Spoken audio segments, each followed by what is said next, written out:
कि सदैव नेताजी ने रक्षा मंत्री रहते हुए सेना के मनोबल को बढ़ाने के लिए जो काम और प्रयास किया था वो अविस्मरणीय है, कभी कोई भूल नहीं सकता, विशेषकर सैनिक लोग।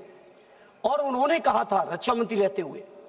कि हमारे देश के सामने हमारे सैनिक इतने बहादुर हैं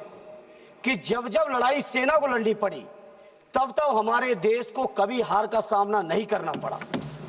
वहीं सदैव नेताजी ने इस बात को भी कहा कि जब जब देश के नेतृत्व को वार्ता की जरूरत पड़ी तब तब अक्सर हम वार्ता में हारे हैं।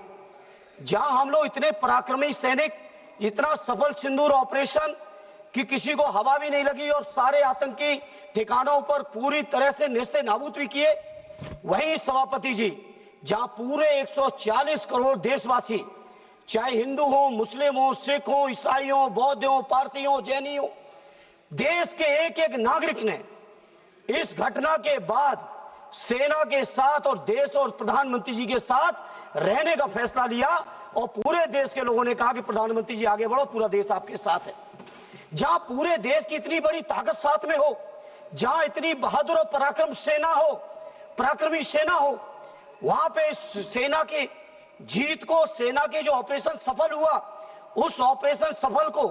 किस तरह से एक दूसरे देश के बैठे हुए राष्ट्रपति,